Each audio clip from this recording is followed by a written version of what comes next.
कक्षा 9वीं के विद्यार्थियों का आज की हिंदी विषय की ऑनलाइन क्लास में हार्दिक स्वागत और अभिनंदन। प्यारे विद्यार्थियों, हम पढ़ रहे थे पाठ संख्या 11 सवैये, जो कि रसखान द्वारा रचित हैं। तो इसमें हम पहला सवैया तथा दूसरा सवैया पढ़ चुके थे और आज हम पढ़ेंगे सवैया नंबर 3। तो ध्यान देंगे सभी विद्यार्थी और इसको समझेंगे। आपकी पाठ्य पुस्तक खोल दीजिए और पाठ्य पुस्तक में इसको देखना है, समझना है और ये स्क्रीन पर भी आपको दिखाई दे रहा है, इसको समझना है, इसका भावार्थ वगैरह, ठीक है ना। अब देखिए, मोर पखा सिर ऊपर राखियों गुंज की माल गरे पहिरोंगी, ओढ़ी पितंबर ले लकुटी बन गोदन ग्वारिन संग फिरूंगी, भाव तो वही मेरो रस खानी, सो तेरे कहे सब स्वांग करूंगी, या मुरलीधर की अदरान धरी अदरान धरूंगी। तो सबसे पहले तो हम जो ये तीसरा सवैया है, इसके कुछ कठिन शब्द आए हुए हैं, कठिन शब्दों को समझेंगे। तो देखिए, सबसे पहले इसमें शब्द आया हुआ है मोर पखा। मोर पखा का अर्थ होता है मोर के पंखों से बना मुकुट। फिर उसके बाद में अगला शब्द आया हुआ है गुंज। गुंज का अर्थ होता है घुंघची अर्थात रत्ती। इसके बाद में अगला शब्द आया है गरें। गरें का अर्थ होता है गले में। फिर अगला शब्द पितंबर। पितंबर का अर्थ होता है पीला। पितंबर, पीत धन अंबर यानी पीला वस्त्र। गोधन, गोधन का अर्थ होता है गाय। भावतो, भावतो का अर्थ होता है अच्छा लगने वाला। फिर अगला शब्द स्वांग। स्वांग का अर्थ होता है रूप धारण करना। इसके बाद में अगला शब्द आया हुआ है अधरान। अधरान का अर्थ होता है ओठों पर। फिर इसके बाद में अगला शब्द आया हुआ है धरी। धरी का अर्थ होता है रखी गई। फिर अगला शब्द है धरोंगी।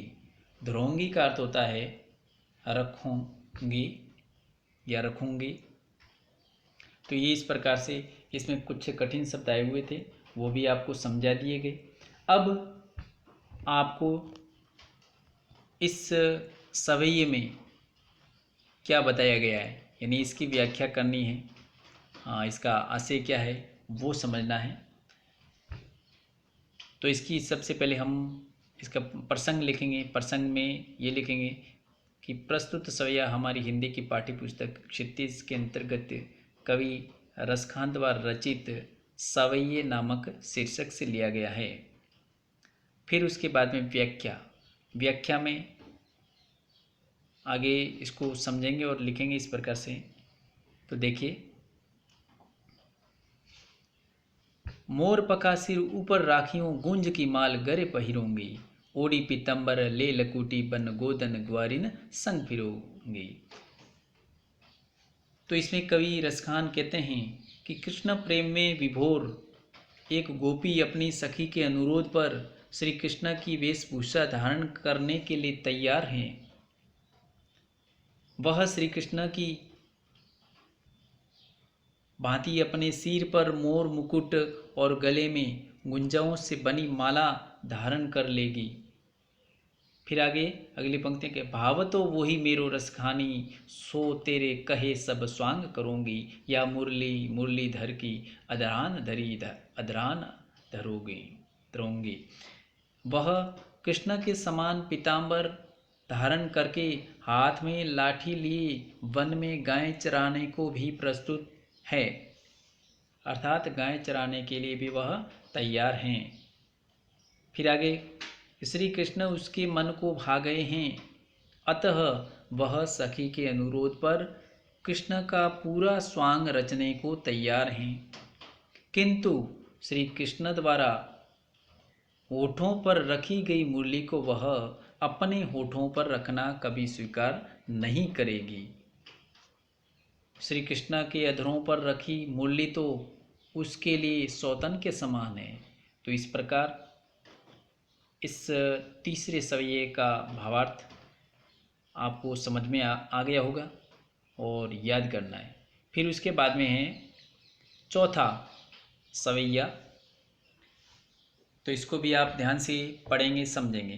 कानन दे अंगूरी रही बो जब ही मुरली धुनी मंद बजहें, मोहनी तानन सो रस खानी अटा चढ़ी गोधन गहें तो गहें, टेरी कहो सिगरे ब्रज लोगनी काली को कितनो समुझे हैं, मायरी व सुख मुख की मुस्कानी संहारी न जही न जहे न जहे। अब इसमें कुछ कठिन शब्द आए हुए हैं, इनको समझना है। काननी, काननी का अर्थ होता है कानों में। देई, देई का अर्थ होता है देकर। अंगूरी, अंगूरी का अर्थ होता है अंगुली। रहीबो, रहीबो का अर्थ होता है रहूंगी। फिर अगला शब्द आया हुआ है धुनी, धुनी का अर्थ होता है धुन अथवा ध्वनि। फिर उसके बाद में है बजे हैं, बजे हैं का अर्थ होता है बजाता है।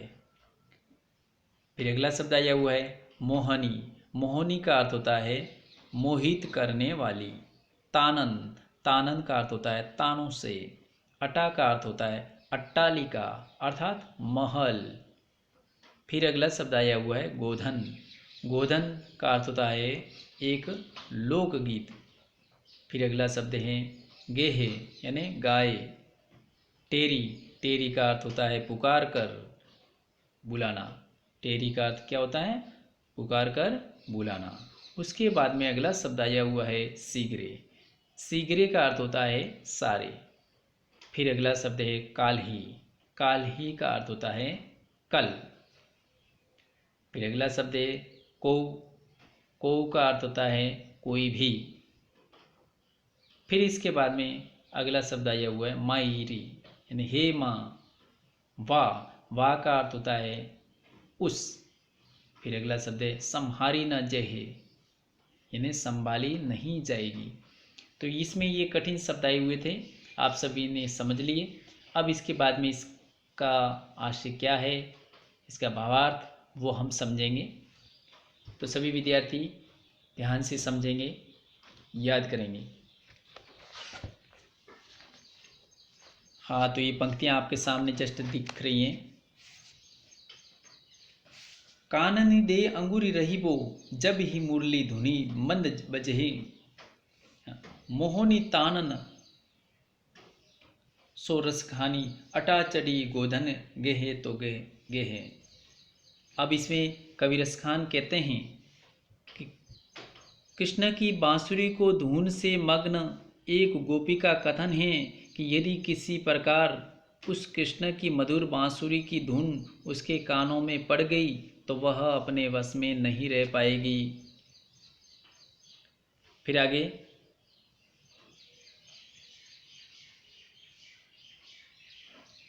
हायरी माँ, कृष्ण के चेहरे की मनोहर मुस्कान ऐसी मन भावन है कि उसके जादू से बचा नहीं जा सकता। तो ये थी तेरी कहाँ कहो सिगरे ब्रज गो लोगनी काली को कितनों समुझे मायरी व मुख की मुस्कानी संहारी न जही न जहे न जहे। तो ये इसका भावार्थ था इन पंक्तियों का। यानी एक बार फिर इसी को ध्यान में ध्यान से सुनेंगे समझेंगे। वापस इन पंक्तियों का भावार्थ दोबारा समझते हैं कि काननी दे अंगूर, पहले तो इसकी पंक्तियां हैं वो समझेंगे।